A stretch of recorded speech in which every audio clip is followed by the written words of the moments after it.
But to make a strategic move like this has rattled the windows of the Kremlin. So it would appear that this has happened. They've been pre-programmed. There must have been somebody in the vicinity to actually get them in the air. The fact that Russian or Putin's close advisors are being taken out, assassinated on the Kremlin steps, disaster and a failure of the Kremlin. And Putin's, must be absolutely furious about this. And not only that, it's people out in the deep Russian steppes and out that way are the people who can't afford to eat or can barely afford to live because the economy's crashing down, and also now with oil going through the floor, Putin is running out of money. Hello and welcome to another of our occasional episodes, Byline Frontline, when we look at the front line of conflict, particularly in Ukraine, where we have some brilliant reporters and some brilliant analysts. One of those is Hamish Breton Gordon, a familiar person to this program.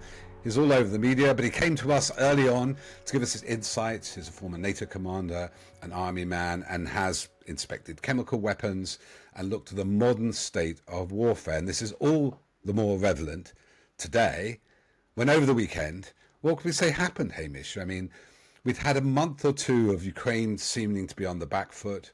They seem to be, some of their anti-ballistic missile resources, Patriot weapons seem to be depleted. Russia seemed to be attacking civilians, let's put this out there, infrastructure with missiles and drones en masse. It looked like bad times for Ukraine. And then what emerged on Sunday morning was extraordinary. Can you just take some of our listeners and viewers through that? Yeah, hi Peter. It's great to be back on the programme. Yeah, an extraordinary operation and many months in the planning. It's clear that, and executed by the SBU, the Ukrainian Secret Service, who, as we've discussed before, are an exceptional organisation, have done some incredibly audacious and innovative attacks and are thought to be responsible for the assassination of several of Putin's very close aides on the doorstep of the Kremlin. Quite unbelievable. But this really is on another level. And, taking all of us by surprise, all of us so-called experts who would be looking at how Ukraine could have a strategic impact. And this is what we call deep operations. It's all very well fighting on the front line toe to toe, and we've seen a heck of a lot of that. But to make a strategic move like this has rattled the windows of the Kremlin, big time. That's a brilliant analogy, and literally rattling the windows of the Kremlin. So we just explained to people that, Russia has a strategic reserve in a landmass 4,000 miles deep. A lot of its resources, especially when it comes to strategic aviation, are far away in Siberia in the north, whereas Ukraine gets attacked all the way from Lviv to Kharkiv, doesn't it? Ukraine is under constant attack. There's no deep protected territory in Ukraine. And yet Russia seems to have this deep hinterland that has previously made it seem inviolable. Well, absolutely. And really, a couple of things we learnt last week maybe gave an indicator of this, but again, is strategically important. Friedrich Merz, the new Chancellor of Germany, let it be known that all restrictions had come off NATO weapons that have been given to Ukraine, particularly long-range missiles. This gave an inference that then Ukraine could attack deep into Russia. It seems incongruous that Russia can do that into Ukraine, but it couldn't happen the other way around. And we saw last week a key electronics factory that provided key components for their missiles and drones was attacked. But this attack yesterday is a different scale. Some of the attacks are thought to be 4,000 kilometers from the Ukraine border. And what they focused on are key Russian assets, mainly long-range bombers, and over 40 long-range nuclear-capable bombers were destroyed in an operation that stretched to 3 or 4 different places. Also, a key naval base up in the north was attacked as well. And not by some fancy long-range sort of Western missile, but actually by FPV drones that we've discussed many times over. But these things only have a range of a couple of kilometers. So the fact that they have managed to smuggle them on articulated lorries close to these bases and then launch them. I think it says a hell of a lot. First of all, the innovation of the Ukrainians is incredible, and the ability to do this. Of course, a truck moving around doesn't send out an electronic signature like a missile or a drone that you can then intercept. It also means, I think, that the SBU have a pretty comprehensive network of agents and supporters in Russia, even 4,000 kilometers, which sort of suggests that actually this sort of SOE, special operations executive that we saw so effective in the Second World War, is alive and well in Russia. And there seem to be quite a lot of people in Russia who are as disgruntled with the Kremlin and Putin as the rest of us are. Can we just, for people who haven't been following in detail, just describe the mechanism involved? So these were containers. The project, I think, was planned for a year and a half. So this is 18 months of planning. There were containers which had false roofs fitted, wooden roofs, which had then these drones. When you have to tell me how they're activated and how then they fed back information. And at a certain moment, when they reached a certain location, I presume, maybe you'll know different things, the roof would pop off when they were closest to their 5 targets, I think we've detected so far. And then the drones would fly out, pre-programmed for target recognition. By the look at some of the imagery, they were hitting these Tupolevs in there where the gasoline was stored, where it caused maximum damage and destruction. It's like the Trojan horse 110 times, isn't it? And the net effect of it is they were invisible, that every container in Russia now were being inspected by the FSB for still having these drones in them. I know that the second order effects of this are phenomenal, but if we just go back to the practicalities, what I understand, these FPV drones have been guided through AI. We learned this week that Ukraine have developed this sort of mothership idea where a number of FPV drones can sit in a mothership drone, can fly several hundred kilometers, guided by AI, not by GPS. GPS can be jammed, but if you can do that, so it would appear that this has happened. They've been pre-programmed. There must have been somebody in the vicinity to actually get them in the air. Although even the drivers of some of the trucks seem to be unaware of it. And the really, really clever thing is that these FPV drones with a small explosive on them have hit the bombers, which have just been refueled, which is why they all went up in a massive bang.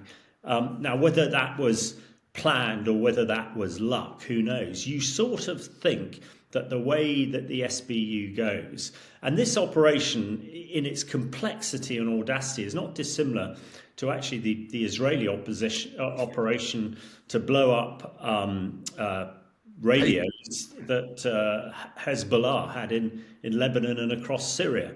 So not that there's any link at all between this, but this is from a secret service type operation. This is one that will be talked about for many, many years to come. And the second order effects, as you say, virtually every articulated lorry in Russia is now being stopped and searched, across a country that's 4,500 miles long, the issues that's caused. But, you see the propaganda machine in the Kremlin almost whirring itself into destruction because, nobody can believe that this has happened and that Ukrainians have done this to the Great Bear in their own backyard.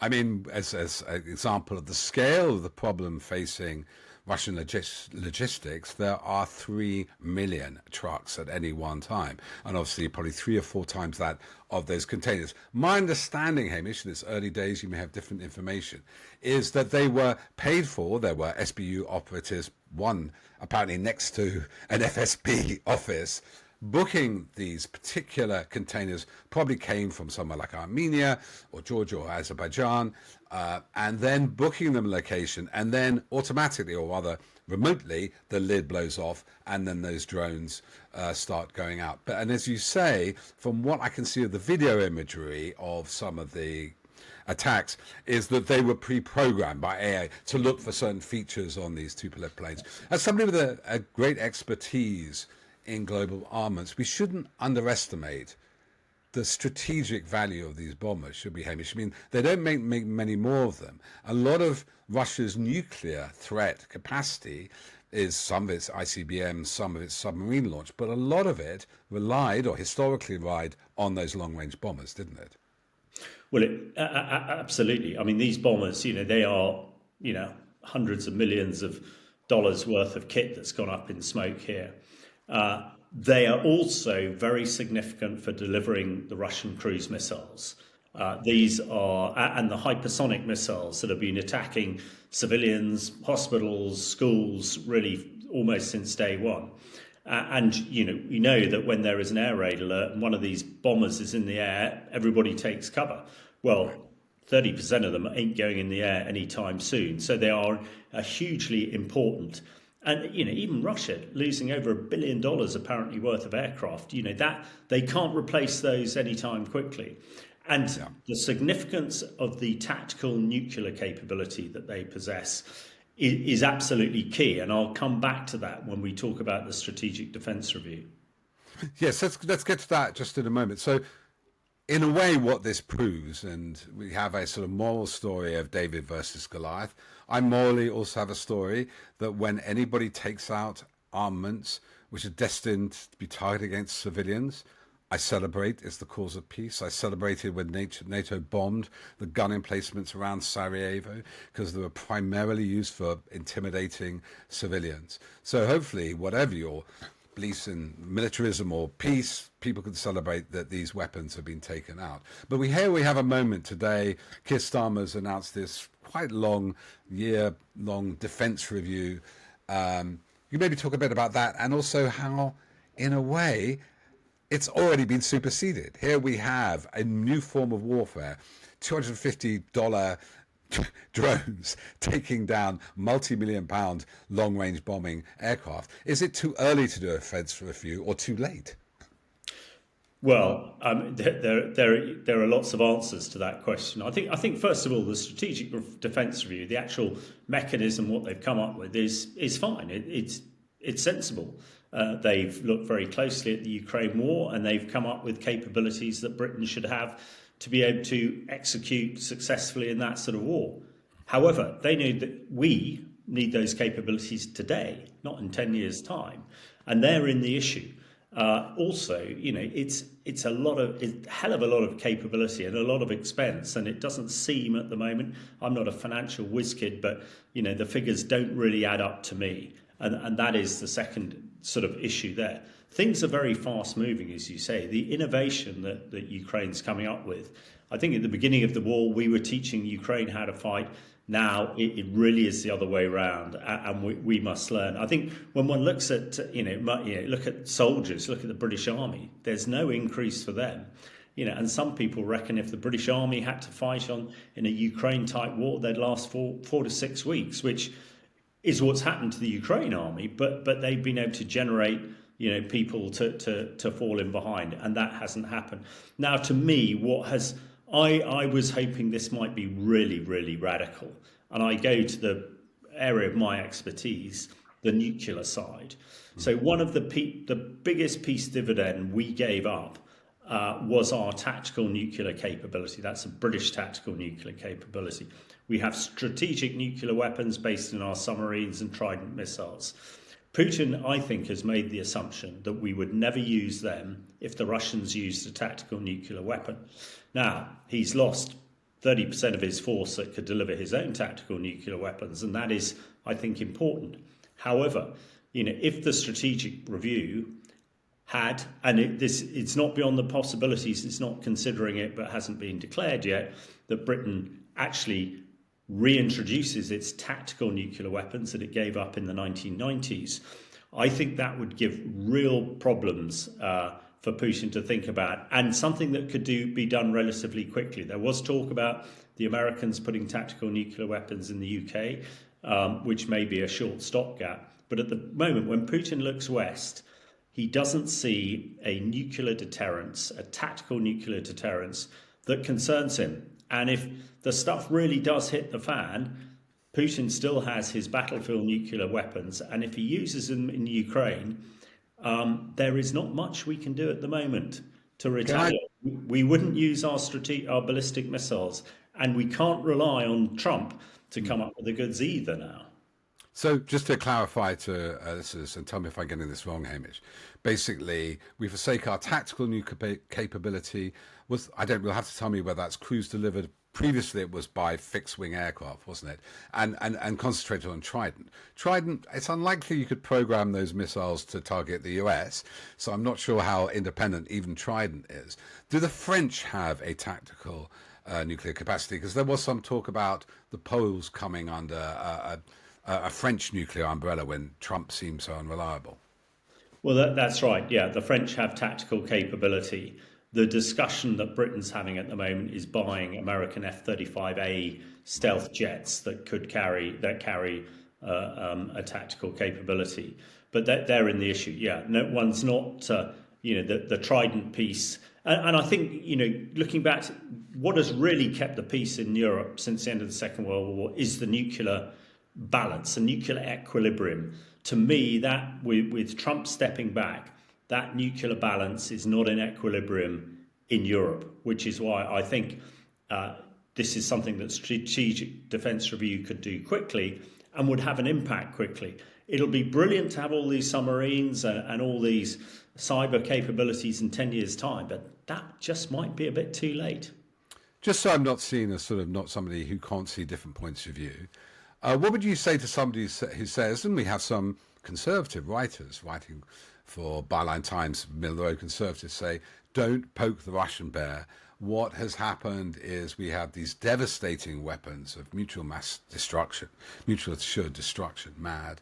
And for 80 years, we have not used them since Hiroshima and Nagasaki, which is an amazing feat, really, especially somebody born in the 60s under the shadow of the Cuban Missile Crisis. We assumed they would be used. What do you say to them that taking on Putin, allowing long-range attacks, actually increases the chance of nuclear war? I mean, Putin certainly rattles his saber that way. Well, he does. However, again, without wanting to be ambiguous or go into unnecessary detail, I think the nuclear saber that Putin is rattling is his tactical nuclear capability, not strategic, not Armageddon. That would Putin. We must listen to what Putin's been telling us for the last few years, and he's been telling us he wants to redraw the Soviet Union's old boundaries, which include Ukraine, include the Baltic states, include Poland, et cetera, et cetera. Not Poland, includes Romania and Hungary and all those places. Now, nobody thinks he will stop at Ukraine if he gets that far. And he is making the assumption that his tactical nuclear weapons are in play because there's nothing to counterbalance them. So I'm just looking at a counterbalance here. I don't think there is any way on earth and the last 85 years has proved it, that anybody is going to press the Armageddon button. That's not going to happen. But I do think that the Russians are seriously considering using their battlefield nuclear weapons, mainly because they think they can get away with it. Now, we need to demonstrate that they can't get away with it. And, all talk about these great deep strikes by Ukraine and everything else poking the Russian bear. Well, I think the Russian bear is well and truly poked. I think also what is interesting is that, the level of disgruntlement within Russia is now growing. Now, the spin doctors in the Kremlin cannot spin the attacks on Sunday as being anything else but a disaster and a failure of the Kremlin. And Putin's, must be absolutely furious about this.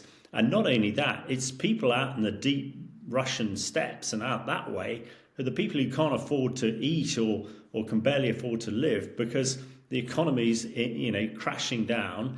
And also now with oil going through the floor, Putin is running out of money. So there are beginning to be small signs of disgruntlement, small signs of strife amongst the Russian population. And these sort of things will just add to his woes. So hopefully, I know that the peace talks in Istanbul really achieved very little today, but at least they spoke. Hopefully this will be a fillip to try and get a just peace deal for Ukraine. But if that's not the case, Europe, NATO European countries have absolutely got to front up, and Britain and France have got to lead it, because we can really not rely on Trump and his lot to come steaming over the Atlantic to our help at the moment. It might well change. Things change very quickly in the White House today. So I guess what I always enjoy with you, Hamish, is your deeper structural understanding, your historical knowledge. It seemed, I'm just using one historical example, I think we discussed it before, but it may be more germane now. When Trump took power and clearly was siding with Putin, clearly bullying Zelensky in the White House Oval Room, clearly pushing Kremlin talking points. All they want is their Novi Russia, their Russian speakers there. It seemed to me that moment was a little bit Bolshevik, when Lenin was sent to the Russian Empire which collapsed at war with Germany, 1917. And they withdrew from the war. Basically clever play by the Germans, who had a sealed car sent to the Finland station, taking Lenin to create a Bolshevik revolution, which then obviously retreated from the war against Germany, thought they were amazing coup. Yet, 6 months later, in November 1918, Germany collapsed. Its military collapsed. Do you think there's a similar thing going on here? Whatever the optics of, Istanbul, the Oval Office, Trump bigging up, there are fundamental ineluctable forces here of men and material, of will, of depth of reserve and ingenuity, which means that this brief resurgence for Russia doesn't solve their underlying dynamic. They failed. I would hope so. I mean, it's very easy to try and think that Putin and the Politburo, the Kremlin, and the Russian people are just like us. They're absolutely not, and they're motivated by other things. But clearly, Russian dictators who fail or appear to be failing don't seem to endure, and the fact that things are so open now of what's going on, the fact that Russian or Putin's close advisors are being taken out, assassinated on the Kremlin steps, and even the sort of drunken rants by Medvedev and some of the other gangsters close to Putin are getting more and more ridiculous. One might well hope that something is afoot. And I don't. Lots of people sort of saying, well, whoever comes next might be worse. I don't buy that. They might be worse, but they've got so much less to play with than Putin had. So, at the end of the day, quite frankly, whatever happens in Moscow happens. What I think we all want is for the war to stop. And hopefully Europe has learnt or relearnt that when there are autocratic tyrants around, you need to show strength, military strength, political strength. Otherwise, they exploit your weaknesses, exactly as Hitler did, and exactly what Putin did 3.5 years ago. So hopefully we've learnt, and hopefully the Russians will do the right thing and acquiesce and get somebody else in and focus inwardly rather than outwardly for the next generation, and allow the West to make sure that we don't make the same mistake again and don't sort of open our defences to potential attack from people like Putin. And it must be said, for the benefit of the Russian people, with the vast inequality, the tyranny, there's absolute lack of freedom of speech, the misogyny, the bullying, the imprisonment, it would be better for them. Hamish, as always, very insightful. I hope the Kremlin are listening to you now. Maybe they'll wake up. And maybe we'll have some good news after major examples like this of Russian weakness, which will cause them to retreat. Anyway, Hamish, look forward to talking to you again when there's another major development. Thanks very much for having me. So now we're joined by somebody who's usually behind the camera, though he's part of the setup team for Byline TV. He now is a regular reporter from Ukraine, gathering plaudits for his bravery going into Kursk, and particularly his great ability to counter Russian outright disinformation. I'm joined by Caelan Robertson, who is an old friend of mine and is doing brilliant work as a freelancer now in Ukraine. Now, Caelan, first, before we get to how the Russians have responded to this latest rather setback, their strategic reserve being bombed by small drones, What's the press situation like there for journalists in Ukraine? I mean, we're often told, oh, religious parties are banned by certain people. Zelensky is a tyrant. How do you feel it as a journalist working in Ukraine? Well, there's been a massive disinformation effort to try and convince people that this country is a totalitarian state, that Zelensky, is a dictator. This is what the Russians have been putting out since 2022, and it's what they continue to put out. But what I found reporting in this country was the complete opposite. The first time I went to a conference with Zelensky, I was in the second row about 6 weeks ago.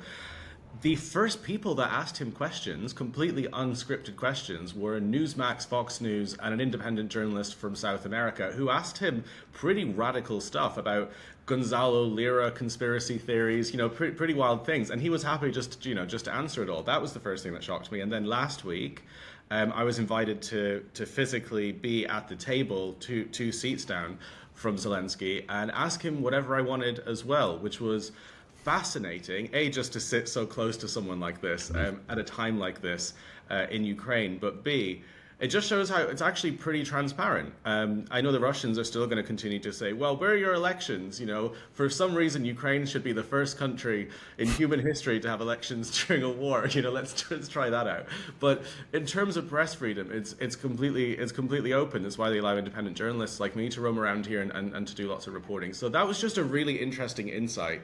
And then just to feel what it was like just to be be in a room with government officials who probably all secretly knew what unfolded yesterday with slight grins on their face. So that was kind of interesting. But it's also just nice being in a room with him because I remember when he was bullied at the White House, you can genuinely tell like he's a nice person. I remember when you told me when you watched the documentary, the BBC documentary about him, you were like, gosh, he seems like he's got a good soul. And I believe that as well, and being around him as well. So it's just fascinating to be around. Just on the press freedom thing, we'll get to Zelensky again in a moment because I think he is a fascinating character. I've been to Ukraine. I was there last summer. No restrictions. You had to get to checkpoints, but they were very, they were thorough, but very easy to get to. We have one of the people asked, why do you report so much more from Ukraine than Gaza, for example? Well, we can't get anybody into Gaza. The IDF have sealed it off. It's completely no-go zone. Just as, by the way, we can't get anybody into Russian-occupied territory in Mariupol, where the casualties may be as high as Gaza. But my experience of working with you, other journalists, 5 or 6, is you have complete freedom. You have to be careful not to give away locations. Obviously, there's military secrets. But just to get to Zelensky himself, I was talking to editor Hardeep. We have the example, Hardeep Mathar, our print edition, which you must all get. And she was saying, we're talking about Trump and, these sort of weird TV characters. But there's this postmodern politainment. Otto English writes a lot about it. But in a way, Zelensky is the good side of that, isn't he? He was a comedian very loved in Russia. He used to be their kind of the Russians' favorite New Year's Eve comedian, and then starts up a TV show about an actor becoming a president and then becomes president. It's kind of weird that it's everything we hate about it's the weirdness of hypernormalization and postmodernity is sort of a parody or something. But some reason Zelensky makes it work. It does, and it is the opposite of all the propaganda that's been put out against him, because the people who are criticizing Zelensky for having a career in comedy are the same people that say that they hate career politicians. We want politicians that do all sorts of things. They're the same people that voted for Trump, who basically created reality TV in America with things like The Apprentice. So it doesn't make any sense logistically and logically, but it's all just narratives. It's all just narratives that are coming out of Russia that are to put down Zelensky. And when you see this person and you watch enough interviews, you can see it's the complete opposite. It's pretty nice. And I'm not affiliated with this government at all, or state media or anything like this. This is just a complete independent observation. And it's baffling that. I suppose at a crisis or so, I always felt that there's two great lines. The famous line is, he's told to flee Kiev on the night of the invasion, that there were various dozens of FSB hit squads out for him, and the Americans thought Kiev would collapse in a few days. And he has this famous video, "We're staying, we're here." Maybe you want to play that at the end of this, because I so love that. And it's got his other chief aides. And that, you can't fake, that's happening in real time, the man was in danger of his life. My other favourite moment was, I think it's the head of the chair of the assembly, or their parliament, came in after, and they're staying. And the first thing Zelensky said, well, fate has chosen us. It's just this weird sense of history where you're honored to be part of history, even if it's tough. I mean, I think you feel a bit of that on the front line, don't you, Caitlin? I mean, you've done various other jobs for Byline TV before then. You've done brilliant work, but it seems like you really believe in the Ukrainian cause and what you're doing here now.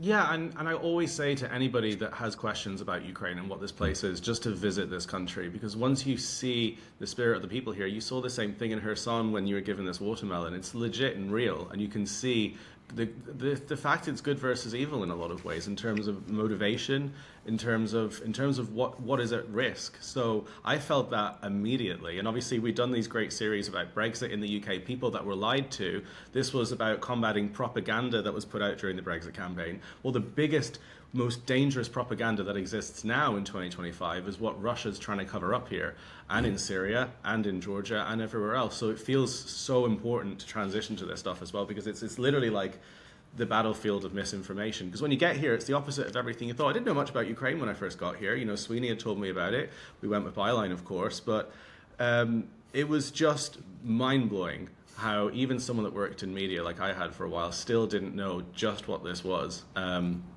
But that's why I stayed here, I guess, just because. Well, you do. Everybody should follow your Instagram. You have a YouTube account. It's brilliant work, and stuff that we can't do at Byline, stuff that takes more energy and poise and commitment. But we always support what you do, Caleb. Just one last question for those who worry about you being up there. I told you that people were worried I was going to Odessa. They couldn't believe that. Well, it's mainly sunshine, and the opera. Obviously, people are suffering there, and there are random missile attacks like terror attacks. But when you're there, you're in Odessa now, I think. How do you feel about your future? Have you got your bags packed, ready to flee? Or you just feel that, they're not coming over the horizon, a few bombs, but we're going to win? What's your feeling when you're there? Well, I think human beings have just an incredible ability to adapt to environments all across the world. And I feel like just the way that so many Ukrainians have become sensitized to so much of the horror that Russia's unleading. I feel like I've had the same kind of thing. I mean, I do as much as I can to try and have a normal existence, go to the gym and have a routine and things like that in Kyiv. But when I'm traveling around Ukraine, of course, there's been so many times, so many places, Donbass, Kherson, where it was absolutely horrendous. But the people, I just always refocus and remember that this is what the people who live there have to go through every single day. And I can at least leave, even at a very, very last second. I won't be leaving Ukraine until this war is over. I'm definitely going to still stay in Kyiv and Odessa. But in frontline cities like this, it's crazy. And lots of the cities that me and John have reported from are no longer accessible. Places like Chasiv Yar, now looking like Konstantinivka, that's a completely bizarre feeling as well. It's unbelievable. But this is what Ukrainians have to feel like with their childhood memories in Crimea, just across the water here. So it's a wild thing. But I mean, I don't think I've just fallen in love with Ukraine so much. I got engaged here as well, and I don't see leaving anytime soon. We should congratulate on that. Congratulations on finding happiness in your engagement, Kaylin. We're all delighted for you at Byline. We look forward to celebrating you wherever we can. Meanwhile, we love the work you do. Thanks for all you still do to help Byline TV and Byline Frontline. Keep safe, and we look forward to seeing you again very soon. Thanks so much. I'm looking forward to seeing you back in Ukraine sometime soon as well. Great. If you enjoyed our reporting from the front line with Byline, please do support us. And the best way you can do that is to subscribe to our monthly print edition.